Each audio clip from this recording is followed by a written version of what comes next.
Do you want to tell the people what your dream was, at least? So I think there might be sexual friction between the two. That could definitely be it. And you might not ever get to the point that we're talking about with your fitness, because maybe you kind of felt like you had to bow out early because you feel like you have a bad back, a bad knee, or it could be something different than something physical. It could be something more mental. When somebody has something that they're dealing with as far as an injury is concerned, or as far as a pain that they've had for a long time, the immediate thing is to, number one, zone in on that. And then number two, not give himself enough time for that to get better, go away over time as they work on it. But as I started practicing more and running more on my bike trail and just getting the hang of just running, who knew a few months later, you don't have asthma anymore. I don't think I actually had asthma though. Oh, like what movements hurt in the gym and, this and that. And I'll be like, actually, it's when I'm like deadlifting and doing things like that is when it hurts the least. Like that's when it doesn't hurt at all. And that's probably because my mind is somewhere else and I'm not even thinking about it, but I'm like not giving the pain power. On the other side of, pain and this discomfort that you're going to go through is going to be another version of yourself. And I thought that was really amazing. Like you're going to meet another you. How interesting is it? Usain Bolt can sprint. Like we've seen that. Like it's insane. And yeah, we would all love to be able to do something miraculous like that. But how cool is it that you have an opportunity to do the same thing as him? It might look different. It might be a little slower, but you can literally do the same thing.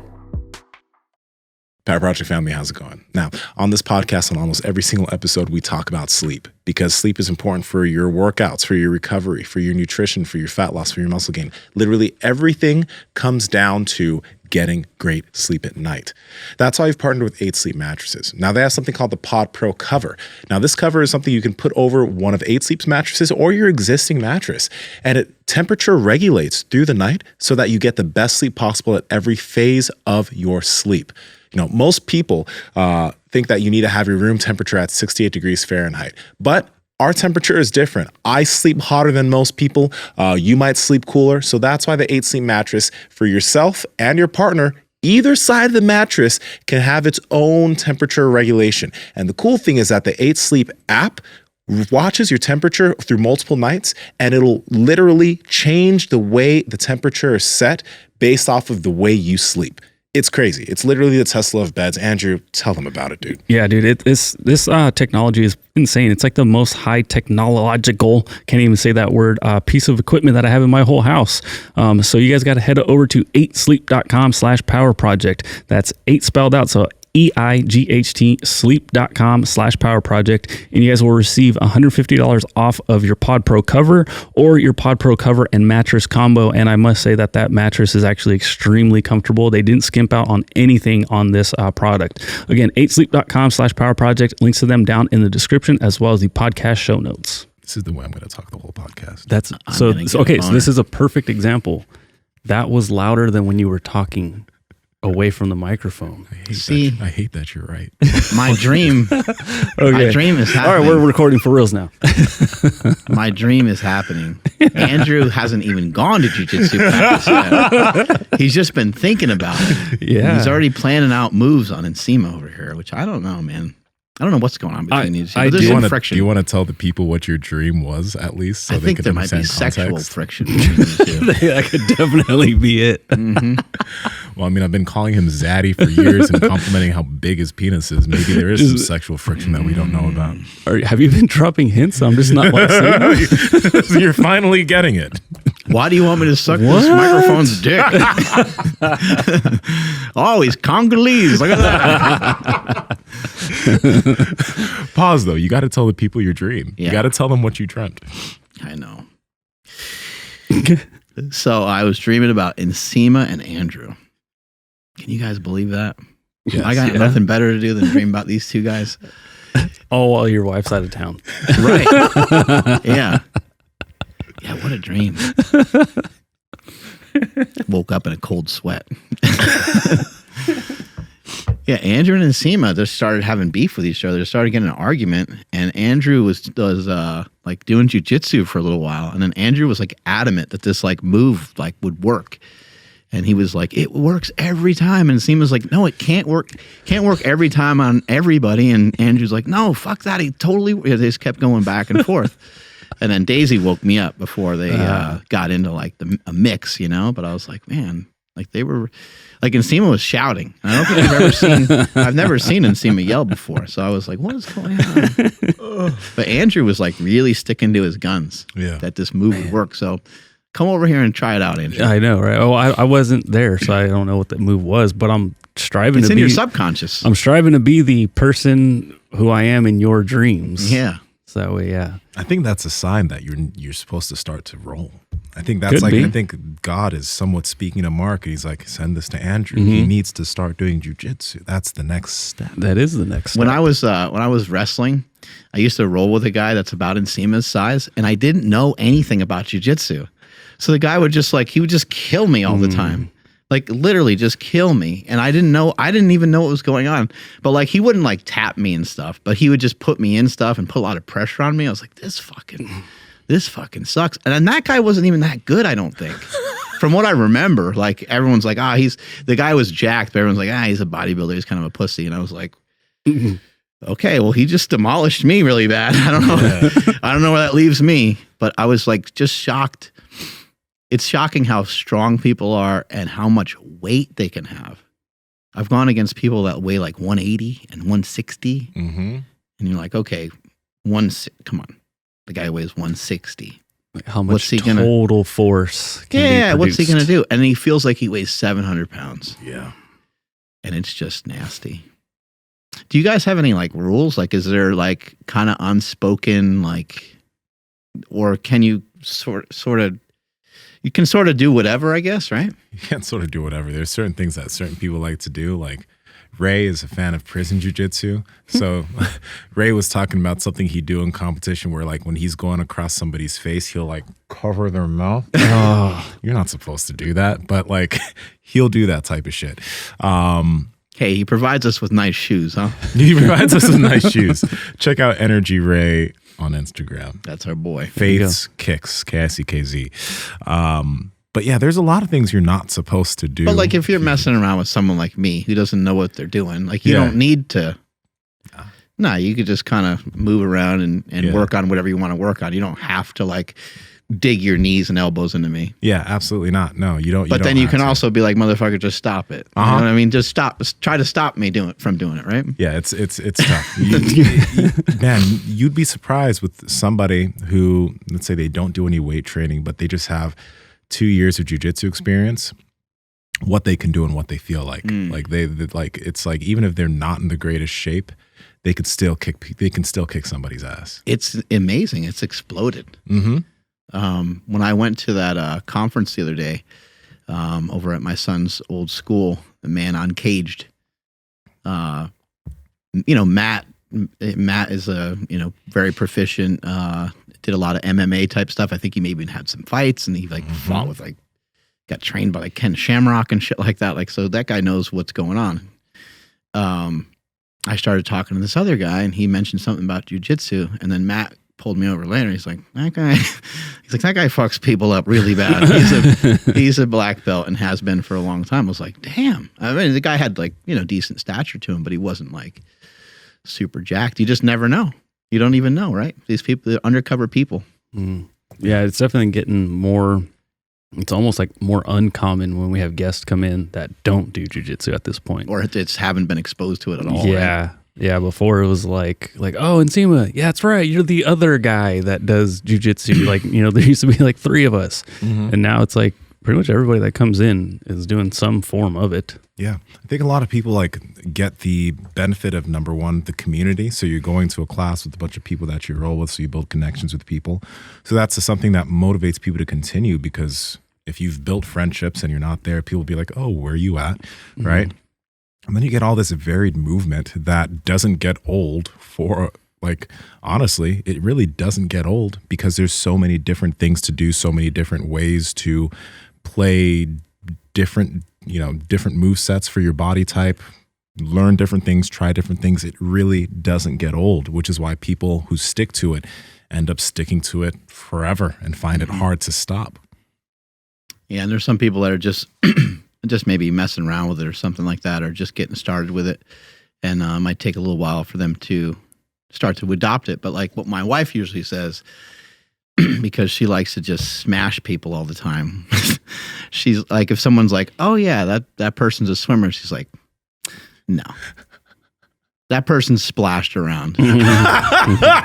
They're like, "Yeah, but they swam all 4 years in high school." She's like, "That okay?" They just flailed in water. They're not a real swimmer. So You're not part of the club. I'll say it, and Nsima won't say it, but I think in comparison to Nsima, some of these people are just splashing around. There you go. I think so. Say anything like that. But this is one thing. Well, you can't, because Andrew's gonna fucking put you in his hold. I'm gonna Exactly. jiu-jitsu chop you somehow. Yeah. Probably not. The old jiu-jitsu chop. Yeah. How do you do? Can you show me how It's you a do kaya. Also, Andrew, It's been passed down by what's up? can you make sure? I need to make sure that camera's on you, because there was a point where I had to move it. You did? Yep. Okay. All right. Yeah. Did you do something to it? I was walking by it at a certain point, and the camera just like it knocked, and I was like, "Uh-oh." Yeah, like the camera jumped out and bit you. Yeah, it's like I don't know how it moved on its own, but Yeah, no, it for was some reason I couldn't dodge it. Yeah, when I turned everything on, it was pointed way that way. So it was like I wouldn't be on screen right now. Yeah, But it's okay. One of my fears when I started jiu-jitsu was like, 6 years ago now. So I was 23. Yeah, I stopped playing soccer because of my knee, and actually a year into jiu-jitsu, I ended up, I think, getting surgery on my meniscus. So I've always had this thing with my knee where I'm like, oof, like there was fear around my knee. But by doing a lot of stuff that we've had with people on the podcast and continually just trying to figure out ways to stop it from hurting, strengthening it, my knee is not really an issue anymore. And for like even through childhood and high school, since I had Hofschutt slaughter, my knee was always like, oh, can't do that because of my knee, or oh, I'm going to stay away from that because of my knee. I'm not going to squat because of my knee, all this type of shit, right? But I ended up finding solutions. I ended up figuring out ways to strengthen it, and now it's like a non-factor for me anymore. So for a lot of people who are like, oh, I want to start jiu-jitsu, but I'm not in shape. I want to start jiu-jitsu, but I have some back issues, and these are legitimate things.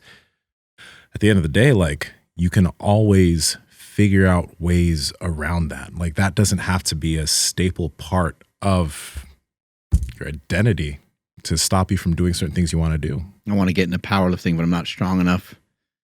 I want to start running, but I'm not in shape. I want to start a diet, but I'm not a diet person. These are all things that are really easy to attach yourself to.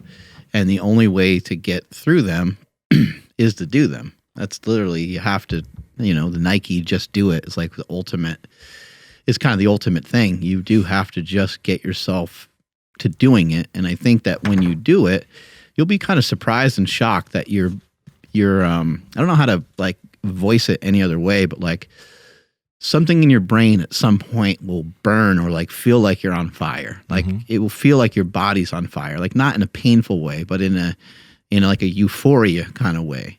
Almost like your favorite song comes on and the favorite part of the song hits.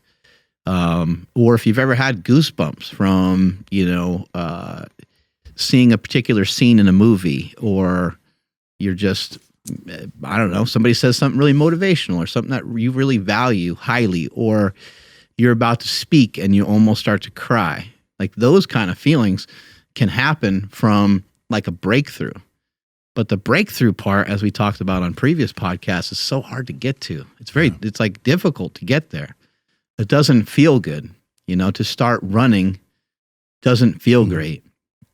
And you might not ever get to the point that we're talking about with your fitness, because maybe you kind of felt like you had to bow out early because you feel like you have a bad back, a bad knee, or it could be something different than something physical. It could be something more mental.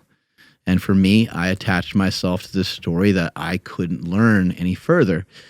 And I did have some trouble learning, but it was only like with particular things.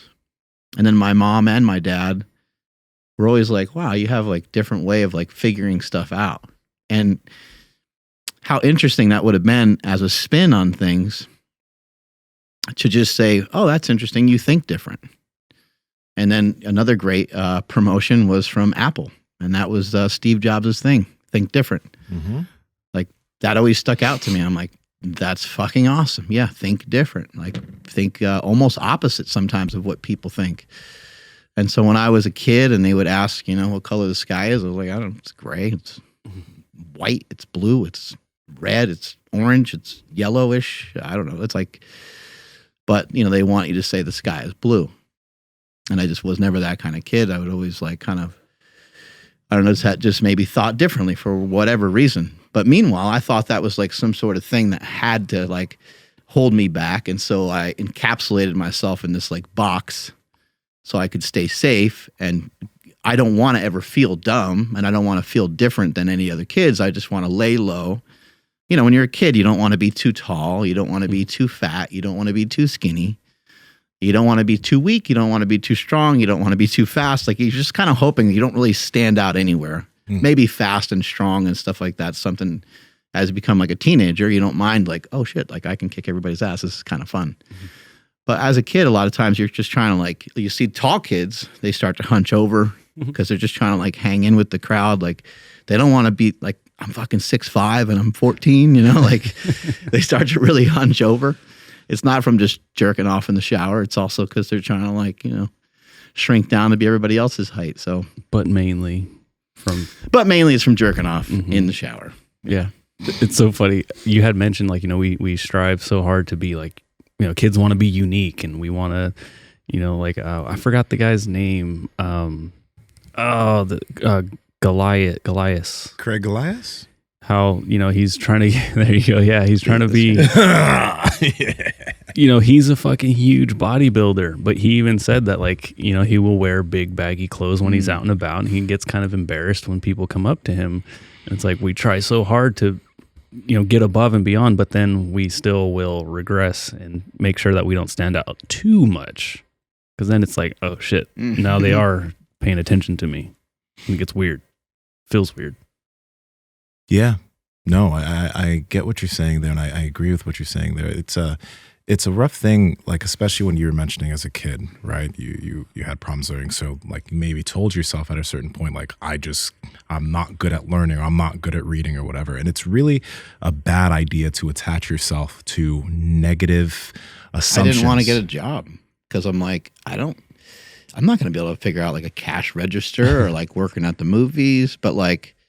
I don't know why. I just, like I could sweep the floor. Like I could figure out stuff. Like I could do a bunch of tasks and then learn the harder tasks. I mean, that's how everyone starts, right? Everyone starts with like, hey, your first job here is like, you're going to start here with almost like maybe some manual labor stuff because a lot of people can figure that out. And then of course how would you know how to work a cash register if you've never used one before? But I had like a fear. I was like paralyzed by it. Like, I don't even think I can be taught that. Like it's numbers and stuff and I'm not great at math. So I'm just not even going to, my answer was to just not even try, which is not great. Did you ever get over that aspect of things? As in like that aspect, like great at math or whatever. I know you're not doing math as an adult or whatever, but I'm assuming at this point, you don't believe that if you had to learn it, you couldn't learn it. Yeah, no, I'd certainly got over that. It just might take me a while. Particularly with math, it's like, it just gets very confusing to me. I don't know why, but I'm very certain that I could learn just about anything. Yeah. But it might take a minute and it might take me maybe a little bit more time than, I kind of compare some of these things to like, some people have these like interesting attributes about them. Sometimes somebody can pick up like a ping pong game and they can just be like boop, boop, boop, boop, boop, boop, boop, back and forth. Sometimes I can do some stuff like that. When it comes to like coordination, it's not that bad. But if it's like really intricate and complex, then I start to get a little like, I almost turned around. It's almost like you turned me around a bunch of times. Now I don't know which direction I'm going in. And I think like some people that are really good at like pool and stuff like that, they have like some of these little things like figured out somehow. Just the angles. Yeah, like the angles. It's like, I don't want to say that everyone that's good at pool is like good at math, but like it would make some sense to me. Mhm. And I have a hard time. Like, I suck at pool, Yeah. but I also haven't like tried to play it a lot. Mhm. So, there's a lot of these things that we just think that we suck at. It's like, how fair is that to even say that you suck at it? You haven't really even fucking done it yet. Dude, that's a thing though. It's like for you, where like places where you're really strong. You have really good physical attributes and you understand where you're really strong, but you still decided to be like, I'm gonna take up running. I'm gonna learn how to be a runner, even though I'm 235 pounds of muscle. And most would say, that guy's not gonna really be able to run well. You chose to take up something that is honestly like opposite to the things that you're good at, and you've gotten very proficient at it because you stopped allowing yourself to just be identified by, I'm a guy that's just strong. And I think it's really interesting. Yesterday you mentioned like you ran at Quinn's game or something. Could you, like, I think that's an interesting thing because you've been running for a while, but you ran miles yesterday and didn't even feel tired at all. Yeah, I dropped her off at volleyball practice, and her volleyball practice is like 2 hours. So by the time I drop her off and go to like a location that I like to run at, then and I run, several miles, it's like kind of perfect timing. I come back, I swing around, and I kind of have maybe half an hour before she's like done or whatever. But yeah, it was amazing. Yesterday I ran. I had no pain. I've had pain in my right knee pretty much since I was like 16 or something. I loved to play. I loved playing basketball. I always loved basketball. I always had so much fun playing basketball. Yeah. But I had to stop because it would just kill my knee. Just the running and the stopping and all that stuff. I just liked the hustle of the game. I wasn't like great at it by any means. It was just fun. And my concentration was on like football and lifting weights and stuff like that. So it was just like, it just doesn't make sense. This is just something I do for fun. And it's always killing my knee. So over the years, my knee has hurt. It's been in pain. It's bothered me, but I've been able to manage it and been able to kind of just have it in the back of my mind, not in the front of my mind, while I was doing these big squats. But I was always like, it's fucking possible that this thing just explodes all over the place during a big squat. But it never really bothered me during squats, interestingly enough. So I was fortunate for that. But that was a big fear with running. Like, hey, I'm heavy, and I keep hearing everyone say it kills your knees. Yeah. And I started messing around with running, and I didn't really have any complications with the knees. And I started doing the knees over toes stuff and training your feet and training the shins and all that stuff. And that seemed to be really helpful and useful. And then more recently, I was like, well, fuck everybody else. What do they know?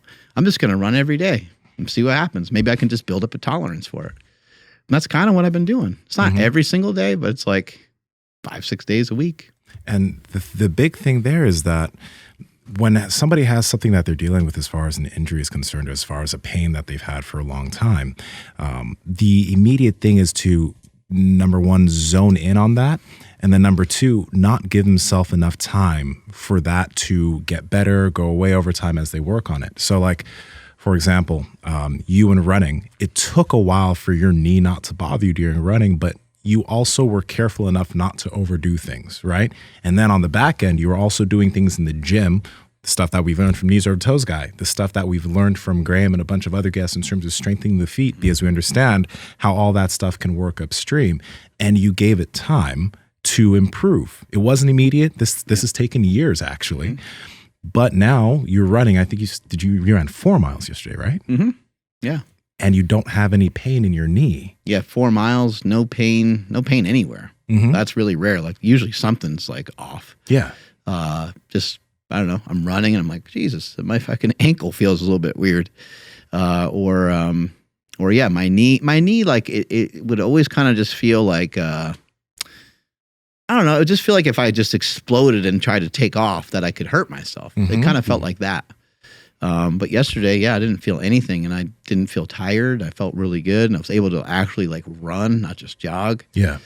So I was like, damn, this feels incredible. But I agree with you that people they're not like, I guess we're not thinking that if you have a bad back, potentially doing something like a deadlift or a Jefferson curl or something like that might just be the very recipe that might get you out of it when you're thinking like, that's the last thing I want to do. Mm-hmm. Or like a seated good morning. Like, fuck that, I ain't trying that. Now, you might have tried it and you could be correct, but how do you know unless you've given it a go, unless you've tried it? This happens a lot with kids that have asthma. I think you had asthma when you were young, right? I had asthma when I was young. I had to always use an inhaler. And sometimes the best thing is like, go outside a lot. Get exposed to the grass and get used to it. And it doesn't work for everybody. Some people will still need to use intervention of medication or something like that. But a lot of times it helps. For me, man, I was always the bigger kid on the field. And for me, whenever we would do drills when it came to cardio, I was always usually in last. When it came to stuff for speed, I was always first. But when we had to run miles, I was always the kid at the back of the pack that was like fast initially, and then and then my asthma would pop up and be like, that would happen every fucking time.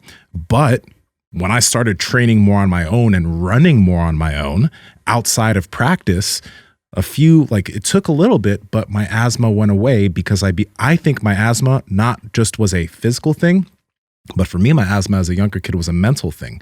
Because when I'd start to get winded, exactly. When I started to get winded, I would start to be like, I would lose my breath. And when that would happen, I'd need to get my inhaler or else I wouldn't be able to breathe. But as I started practicing more and running more on my bike trail and just getting the hang of just running, who knew a few months later, you don't have asthma anymore. I don't think I actually had asthma though. I think I was just mentally stunted because I was always in last when it came to endurance running.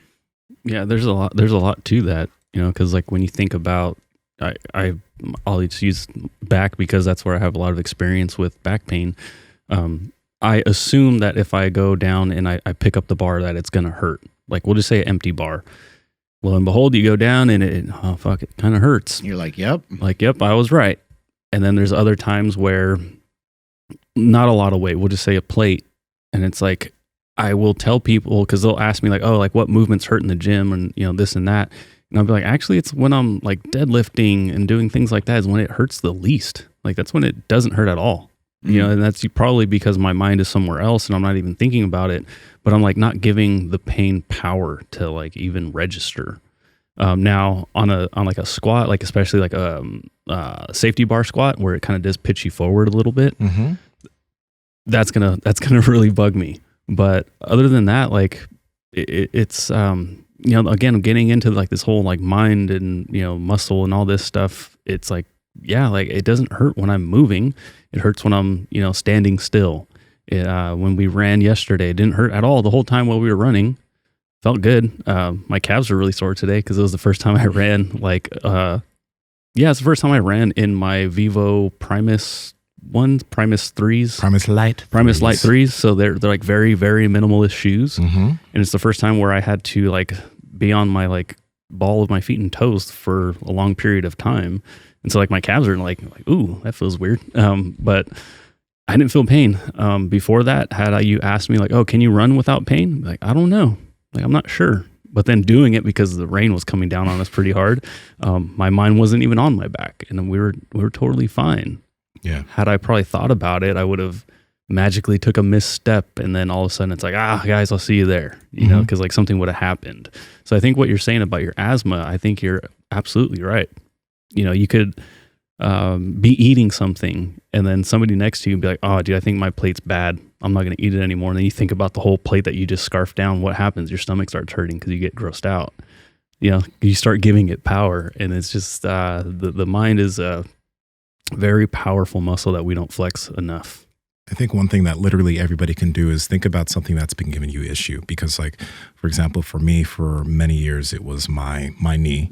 For Andrew, it's been your back. And we always talk about being very careful about the way you say things, right? So instead of saying, oh, I have bad knees or I have a bad knee or I have a bad back, Instead, be like, my back's not feeling the greatest right now, or my knee's not feeling the greatest. What can I do for it? What can I do for it? Because then what starts to happen is we look for solutions, or we look for solutions within what we're currently doing. Even though my knee was kind of wonky for a while when I was doing jiu-jitsu, I looked for solutions in terms of mobility, et cetera, of what I could do. Because when you say I have a bad knee, you relate to that knee or you relate to that back. And then what starts to happen is it always ends up being a problem. You always are like paying attention to it and you're not doing enough for it. You're being a little bit maybe too conservative and ginger with it and not finding solutions. And it just ends up being something you have for the rest of your life. Just like Mark, you were mentioning when you were a kid, you believed I couldn't do this or I couldn't do that. In the past, I believed I wasn't creative or this. I stopped using those words and I'm like, I stopped telling myself I wasn't something and instead was like, how can I be more creative? How can I get my knee to feel better? How can you get your back to feel better? And suddenly solutions start popping up to the point where now my knee isn't a problem anymore.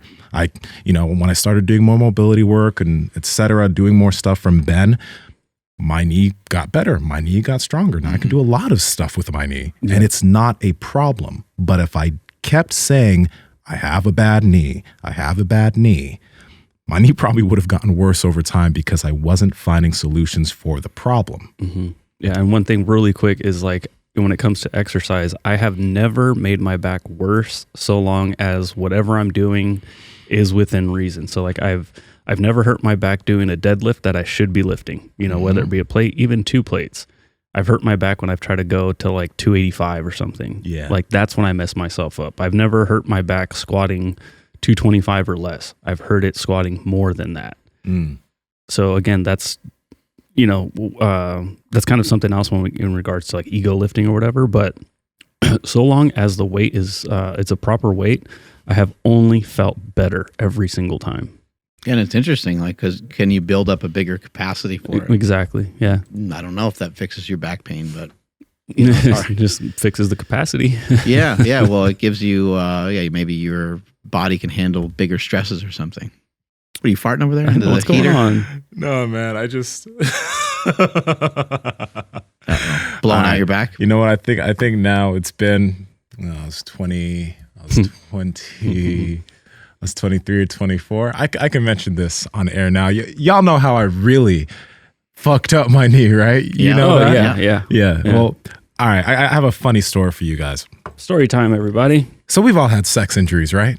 Oh, yeah. Right? Little pulled groin. Hamstrings too tight. Right? Oh, dude, the cramps. Yeah. Hamstring cramps. Fuck. If you guys want electrolytes, head to withinyou.com.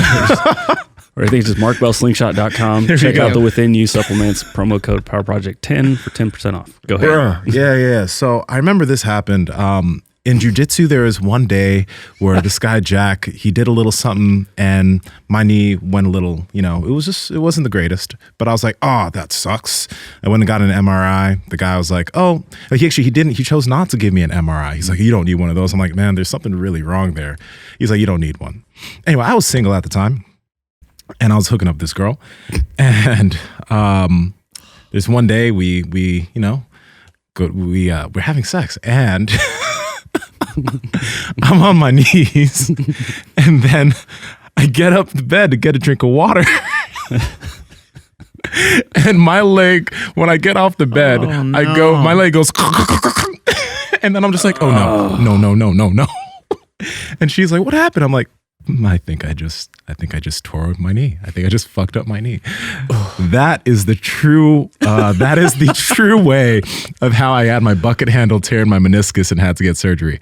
It started on the mats, and then a week and a half later, it ended in bed. And yeah, you know who you are. You know who you are. But and what was the excuse that you told people for? I just told people it happened in jiu-jitsu, and there was like a little squat thing that happened. And these were preambles to... You weren't lying. I wasn't lying, but the place where it happened was in the bedroom.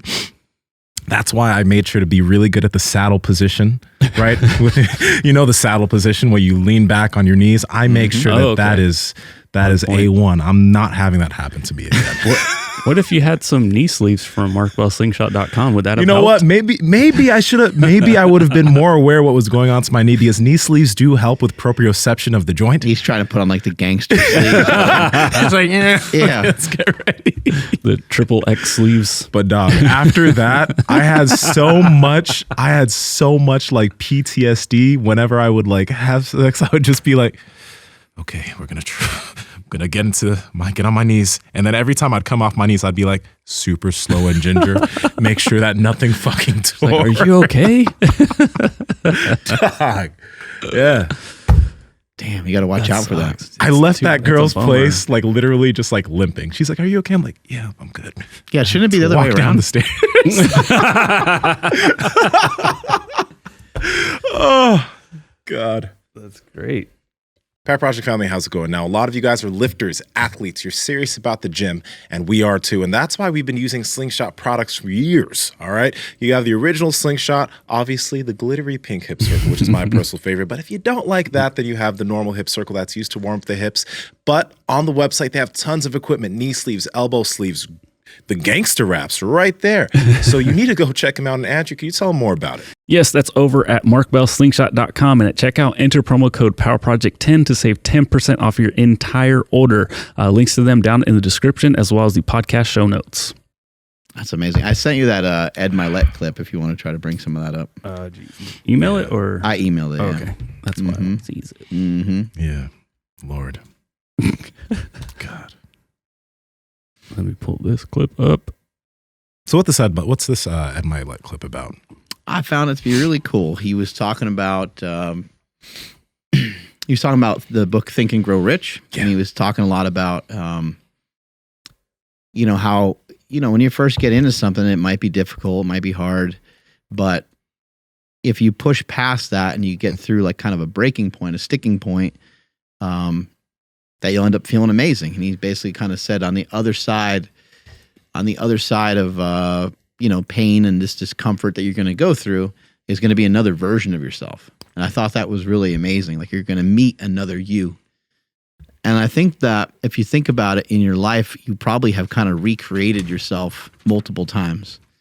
I think we might be in like our best form when we're like little kids. And then a bunch of weird shit happens to us in the interim. And then, I don't know, you play soccer, you play football, you play these different sports, you do these different things. You say, I'm going to do this, I'm going to do that. And there's some people that might be supportive, but there's a lot of people, and there's a lot of like, even just realization sometimes. Like you're playing a sport and you're like, wow, okay. I like the sport a lot and I thought I was pretty good at it, but who the hell are these guys? And you see like All-Star Game or something like that. Because as a kid, you only kind of are confined to like this little bubble. And as you get older, then you're like, oh, there's kind of like an Nsima like character at every high school.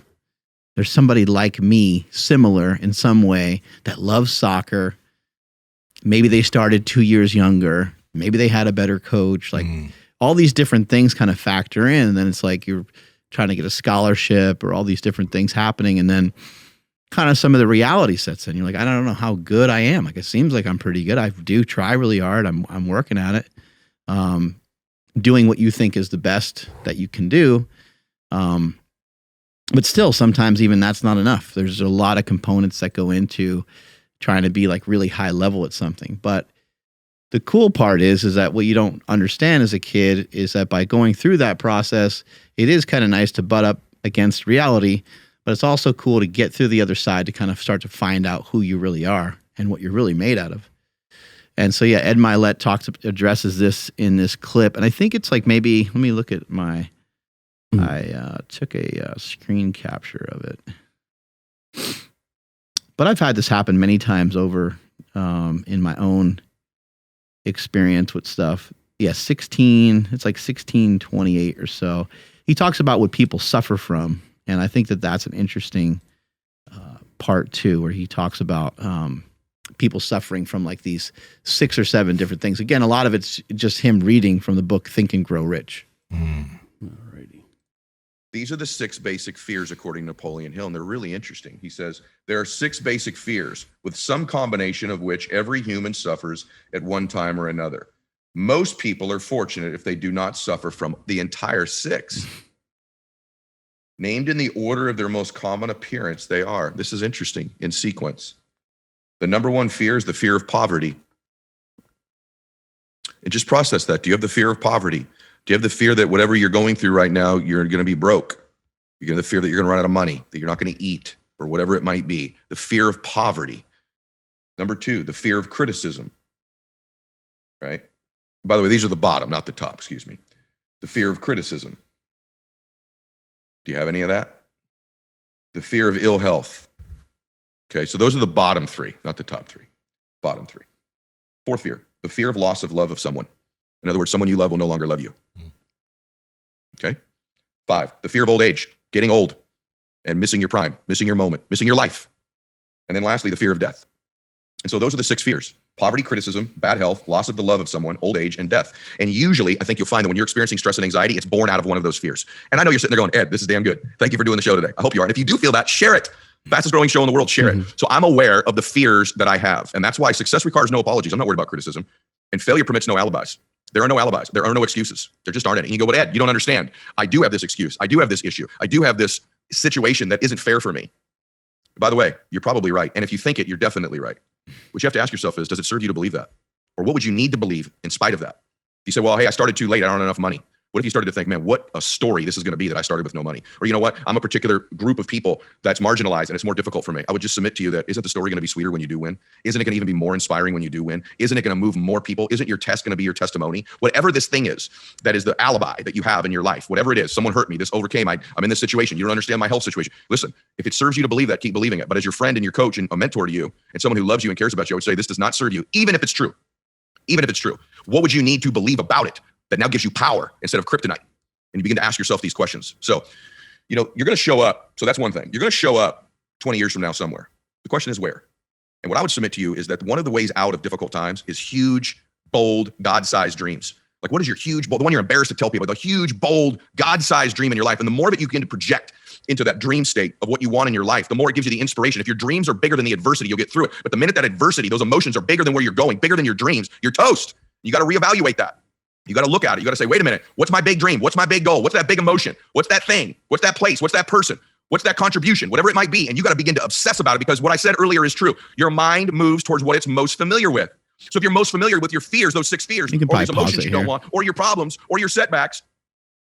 He was going off. He was going off. Yeah. He's got great content, by the way. Make sure you follow Ed. He's got a great podcast. He's got great guests on there. And he systematically is always pumping out like all these rules. You know, he's got a whole list of all these different things that you can do. And one of the coolest videos I've ever seen that he did was on like running a business. And it was just sick. It was so good. Like how to treat customers, how to treat employees. Like this guy, he's got his shit together. But I find those, those fears to be really interesting. And I think that it ties into a lot of what we're talking about here today, where it's like, for some reason, like human beings do need to attach to stuff. Like the worst part of, like the worst thing they can do to a criminal is put them in solitary confinement, put them by themselves, right?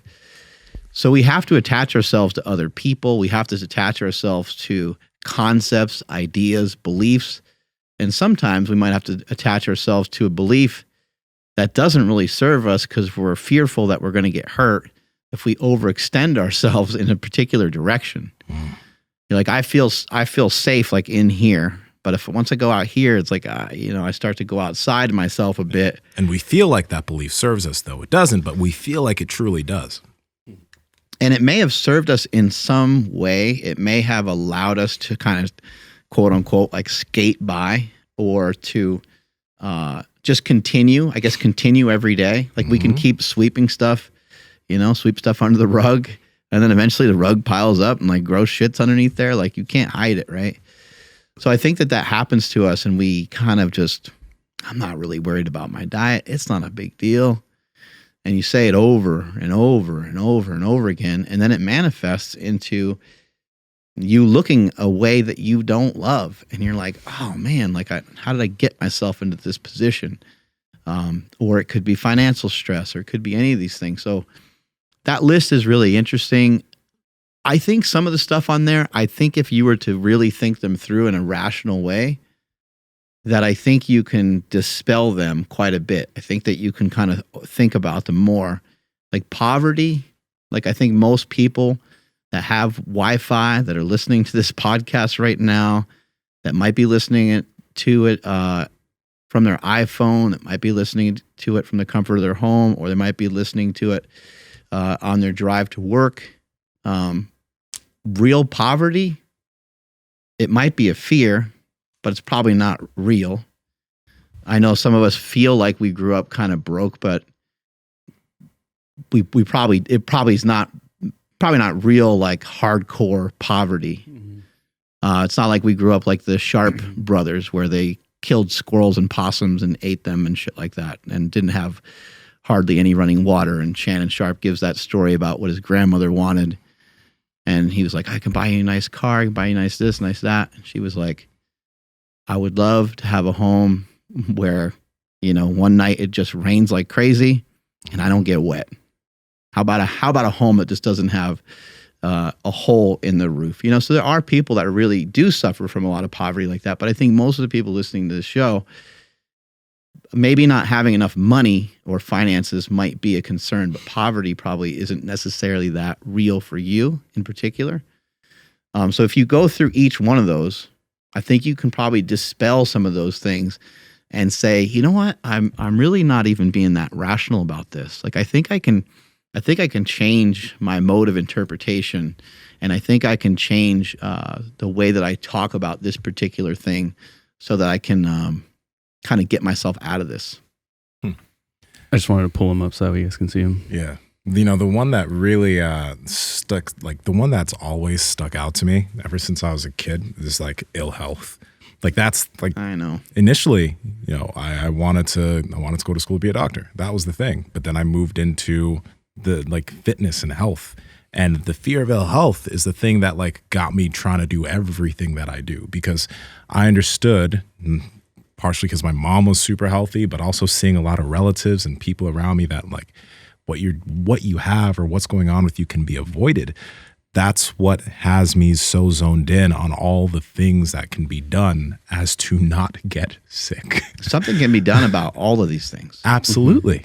Something can be done about all these things. The fear of criticism, you're going to be criticized. Interpretation of that. Yeah, you're going to be criticized. And the more outward facing you are, the more criticism you'll be subject to. So if you want to be like a business owner, but you want to be low key, then you might be subject to less criticism. Someone like Ron Pennon, like people didn't even know that he had Quest Nutrition. Like, so there's some people that they lay low, and there's other people that, as a business owner, they kind of want to be out there, like myself. Mm-hmm. But I'm open that there's going to be criticism.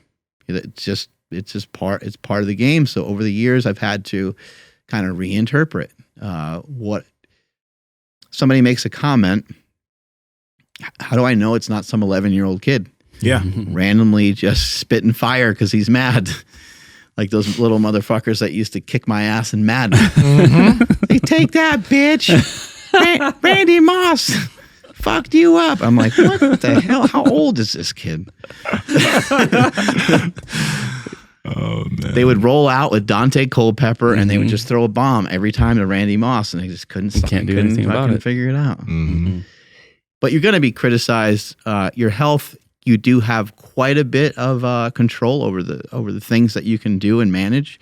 Unfortunately, many people are born with disease, and many people are born with certain things. But even with those certain things, you can do things with that to ensure that you're going to be healthier. There's no guarantees with trying to do stuff for your health, but there is a lot of things you can do to work on it. The fear of losing somebody that you love, Or loss of love. yeah, loss of love, yeah. Shit, that's gonna happen. It's gonna happen too. Like there's there's some of these things on here. While I'm saying you can do things about them, I guess some of it is just in your mind, what you can do about them. But these things they're going to have. If you ever loved somebody, you're going to have a point where if they loved you and you loved them, there's probably going to be a break in that to some capacity. Even if you're somebody that has had a lifelong relationship with a person, there's still like other relationships that you have over the years where somebody's really heavily involved in your life and then they're no longer part of your life. Like that happens as well. The fear of old age, you can up that feeling of old age. I think years ago, people would think if someone was 50 or 60 that they would be old. And now we're seeing more and more examples of people that are 50 and 60 that look like they're doing pretty well and they're still really enjoying life. And it seems like they're going to continue to enjoy life for decades and decades to come. And I honestly don't believe that formula is that hard to be able to get there. It may seem out of reach for people in this country, but like, I was reading that book again, Exercise, like when he was looking at some of those hunter-gatherers from the Hadza, the 70-year-old women, the amount that they walked, he said, like they were 70, but they had like a biological age of like a 45-year-old in America, right? Because of just walking, because of just staying and not overeating. Active and not overeating, because a lot of these... They're not in the weight room. They're not lifting weights. You know what I mean? Not doing yoga. Nope, they're not doing anything. They're just living life, but they're living active lives, which is like them at 70 is comparative to a 45-year-old person here in the United States. Yeah, and great examples, Sean Lake and TJ Ferreira, and myself to a certain extent, because I didn't start like really taking care of my health till I was like 26, 27 years old. They talked about like they didn't get into the gym till they were like 30s, and look at them now, like they're both in amazing shape. And so it's like, great. Like you don't have to have been doing this since you were 5 years old. Like, oh God, Jiu Jitsu black belt, WWE superstar eventually. Jimmy House. Sorry, sir. Right? You don't have to be like that anymore. No. The human body is kind of incredible. So you can push out, quote, old age for a long time. It's also, this is another, just, I don't mean to tangent too much, but this is Anya's, we're going to have her at some point, but this woman, Anya's Reviews, she's this person who's gotten a lot, like really deep into barefoot stuff. Her website has like a ton of different types of barefoot shoes and stuff like that. But if you look at the way her foot changed from when she started doing barefoot stuff in the past like 8 years, this isn't somebody who was doing that since she was a kid, but her foot transformation is something just wild. Her feet got substantially wider. The tendons got substantially thicker. And it's just by starting to take care of the feet. And she was an adult when she started that. So understand, like, these things, you can start them as an adult. Yeah, imagine the changes you can make to your mind over the years. I don't know if you guys ever seen that image of what your brain looks like on LSD. You ever see that? Versus a couple, yeah. That's always like an interesting image to bring up. But I think that obviously you're not going to be able to like make your mind go on fire quite the same way. But I do think that through personal development, you can link a lot of things together, and you can start to understand things more clearly. When you start to hear, there you go. Golly. I need to go do some acid. I know, we're looking at, placebo versus what LSD does, and the whole brain, every part of the brain is on fire, just completely lit up in whatever way they tested this. Who the hell knows what they figured out. But anyway, I think that you can get a lot of your brain firing and your mind firing when you learn and when you grow.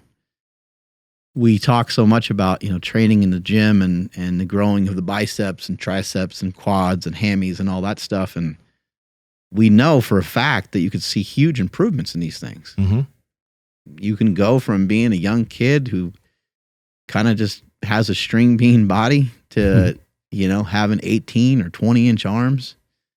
You can go from, bench pressing the bar to bench pressing, 600 pounds. I mean, there's all kinds of And we've seen people make these massive transformations with their physique in terms of like them losing body fat. There's so many different changes. We've seen people that were really thin gain a lot of weight and bulk. But we continually neglect what the mind is able to do. And these fears that you see right here, any of what we talked about today, most of what we talked about today can fit into some of these categories. Like I remember just a minute ago, I was saying that these fears, you can probably talk yourself through them and talk yourself almost out of some of them. There still might be a fear that you might have a loss of someone that loves you, or you still might be afraid of death. But I think you can start to have a more rational relationship with it. And I don't think you necessarily need to do psychedelics to get yourself there. But I've heard people say they've done like DMT and they no longer fear death. Mm-hmm. I don't think that necessarily is a route that you need to go. I'm not against exploring that, but I also think that you could, what if you read about death? Like how many people read about death? Nope. Right? Like who wants to read about death? And there's a lot of great books on it. There's a lot of great information on it. My dad was telling me about a book the other day about a guy that says, don't leave behind a legacy. And I was like, how interesting is that? And legacy, in this case, he meant money. It's like, don't leave your family with money. Don't leave your kids with money. And it was just an interesting spin on things because he thinks that everyone should like earn everything and all they're going to do is fight over it. So it's not worth, like, why really set them up that way? And he had other means, other ways to like maybe put them a little bit ahead, in the game of life. But he was like, give all that shit away, So it's just interesting. We can interpret this stuff and we can do with it what we like. But these things that we adopt, they paralyze us. Tea Time with the Reaper. Yeah, That's a book that you can read about death. We actually had the author on the podcast. So that was a very, very good book. But something that we always talk about, and it's something that like I'm thinking about more now since I've been starting to run to and see the physical difficulties I have with it and see how my body hurts at certain times because of it. I haven't felt that this much or this often since I started jiu-jitsu. And one of the things that I was always thankful about jiu-jitsu for is when I started, I wasn't good at it. I wasn't talented at it. And it was very uncomfortable. But by getting good at it, I was like, damn, I took on this totally new thing and became pretty decent at it. And that feels great. And now starting to add in running into the mix and not being very good at it and not feeling very comfortable with it. Again, it's like, I'm going to be a different person when I become proficient with this. And it's going to open up different capacities that I didn't used to have. So, you always talk about leaning into discomfort. That's exactly what we're talking about here. You might have an uncomfortable knee, an uncomfortable back or whatever, and it's good for you to pay attention to those things. But obviously, as we've been talking about, do not identify to it and identify with it and then lean into things that it's going to make you challenge that and make you find answers to improving that. Because through the things that we've been doing with feet, with knees, etc., now I don't have knee issues. Now I can lean into running, which is something that I wouldn't have done in the past because my knee wasn't the greatest. So find some things that you're not that great in, get better at it, lean into it, and you're going to be a different person because of it. I think everybody can get better at just about anything they think about. It might be a daunting task to think about like taking something new on, or it might be a daunting task to think about like being amazing at something. But I saw something the other day where the guy said, to sprint, you don't have to run fast. And to jump, you don't have to jump high. Just jump. To throw, you don't have to throw like a 100-mile-an-hour fastball. So I think we're always thinking like, how interesting is it? Usain Bolt can sprint. Like we've seen that. Like it's insane. And yeah, we would all love to be able to do something miraculous like that. But how cool is it that you have an opportunity to do the same thing as him? It might look different. It might be a little slower, but you can literally do the same thing. And I think it's an amazing thing. Like you can just go out and you can run, you can jog, there's not a lot of other stuff that like it's harder to do other stuff it's hard to like mimic other stuff. Mm-hmm. Like jiu-jitsu, you can't even really do it unless you're like, you've got to like kind of learn it. You know, it's hard. It's a harder thing to like grasp, but everybody has jumped. Everybody has run. Everybody has walked. So these are things that it's not that difficult to get better at those things. How long have you been messing around with running for? Well, actually making sure I'm staying consistent with it, maybe the past 3 weeks. But every now and then I would just intermittently run. But like since Graham got here and injured me, joking, I injured myself when I was sprinting with him. I was like, nah, this isn't okay. Like I can't be doing this with jiu-jitsu, be doing this with lifting, and then I go out and try to do something that I should be able to do as a human and I injure myself. Nah, like we're not going to let that happen again. So I've been starting to run more so I could get better at that. And then so I could also get better at sprinting again, because that sprinting was a strength for me. Like that was that was my thing in soccer. I was always straight line speed. I could catch anybody. So I want that back. And I also want to be able to run again. So, right. I think once you're doing it for about 6 weeks or so is a really good kind of turning point. Yeah. And you picked a good time of year to do it because it's not like get a million degrees out yet. Yeah. But once you get to that 6 week part, you'll just be a little proficient at it and it will rarely feel hard. I mean, you're probably running at a pretty good clip. Yeah, not necessarily. Right now, like I think I did a little jog for 2.5 miles the other day, and my pace was like 9:55. Oh, that's perfect. But that's a good thing to like. That's a great place to start. I'm glad to hear that because I'm thinking like he's probably trying to haul ass. That's good. I'm trying to make sure that the breathing's in control. I want to keep all the breathing in the nose. There'll be phases where I'm like, okay, I'm feeling pretty warm. Let me just push it for the next minute and a half. Let me just do that, and then I'll slow it down, but I won't go below a certain pace. So I'm just trying to slowly keep things, progress it. People are fucking crazy.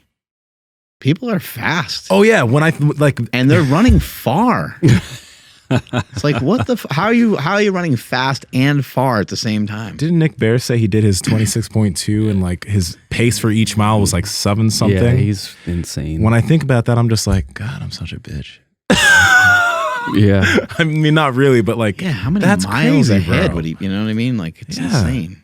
Yeah, to me, it's like the equivalent of like, oh, you deadlifted 700 pounds. Like, that's cool. He's like, yeah, but I did it for like 25 reps. Like, wait, hold on. You can't do both. Like, what are you talking about? You know, they're running fast and far. Yeah. It's fucking wild. Yeah. I think people say that like a good half marathon time, like a decent marker is like under 2 hours. I'm like, I did mine under 3. There we go. I got my own pace. You got it within the second hour. So you're right there. Yeah, exactly. Well, But bam. this is the thing, because I think a lot of people are going to be taking up running because you're taking up running. Don't rush it. Like, don't rush it. Give yourself time to get good at this. Give yourself time to get better at breathing. Your body get used to the stress. Your body will hurt. Your feet will hurt. Your calves will be tight. That's okay. Right? It's all part of this whole process. I get weird shit that happens to me. Like since I was a kid, I'd get these kind of cramps like in my groin. I don't know what the fuck it is, but something's super tight on me. And that happens occasionally. It doesn't happen as much as it used to. But it's just like, it's crazy annoying. So when I'm running, all that activity of like the hip flexor and the groin, as I'm running, it'll start to like get tight. So I've been on runs before where I'm going along, everything feels fine, I'm all fired up, I'm doing pretty good, breathing's going pretty good, and I'm like, I'm like, what's that? And then I'm able to like kind of jog it off a little bit, but I have to slow down a lot. And I'm like, fuck. But I'm just thinking to myself, like, okay, if you really do cramp up, then just stop and stretch, and like, so sometimes I will actually just stop. But you really do have to take your time with this. Just to give you guys an idea of like where I started with some of this. When I was at my heaviest and I went to a local gym in Davis and I'd walk on the treadmill, I was so out of shape that even just getting down from the treadmill, I'd get a cramp in my inner thigh. So like I would do like 20 minutes, 30 minutes on the treadmill. Mm-hmm. Just on a little incline, going 3. Like I'm not going like super fast. There's nothing about it should have been hard Yeah. or difficult. And then I'm like, okay, how do I get off this treadmill without this being like embarrassing? Because I feel like I'm gonna like tear an adductor or something. And so I'd like have to like, kind of first of all wait for people to not look or whatever. And I have to like grab onto the machine a little bit and then kind of step down. But it's not a very far step. So that's how bad it started, but I never stopped. I never gave up. And I would walk sideways on there and I'd walk backwards. And once I started doing that, then my hips started to kind of open up and it wasn't as bad. But still to this day, when I'm running, I have plenty of things that want to like defeat me or slow me down or prevent me from doing it. But I still do it. And then because of that, because I've been doing it for a while, it's more encouragement to do it. And as Ed Millett said, from the book Think and Grow Rich, he basically says that when you work through something and you work at it for a long time, you're going to get to meet your other self. And that's kind of what I feel I'm doing. So if you want to feel that same thing and be fired up, give these new things that we recommend on almost every single show, give them a shot. What's something that you maybe did years ago? Maybe ride your bike. Maybe you did some mountain biking. Maybe you did some climbing. Maybe you did whatever it is that you used to do. Go out and do it. Maybe you can still do it, but also be cautious. Like don't just randomly go into like a hardcore pickup game of basketball or soccer. Mm-hmm. You're going to like fuck yourself up. So give yourself some time. And I think that's the only way to do it is give yourself some time and keep the expectations really low. Andrew, take us on out of here, buddy. Mm-hmm. You guys heard him. Let us know down below what you used to do that you're going to try to pick back up right now. And please follow the podcast at MB Power Project on Instagram, TikTok, and Twitter. And subscribe here on YouTube if you guys are not subscribed. And make sure you guys like today's video. You can follow me at I am Andrew Z on Instagram, TikTok, and Twitter. Nsima, where are you at? Follow the Discord. And the Discord. We're almost at 1,100 people. At Nsima Inyang on Instagram and YouTube, and Nsima Inyang on TikTok and Twitter, Mark. I'm at Mark Smelly Bell. Strength is never weakness. Weakness never strength. Catch you guys later. Bye.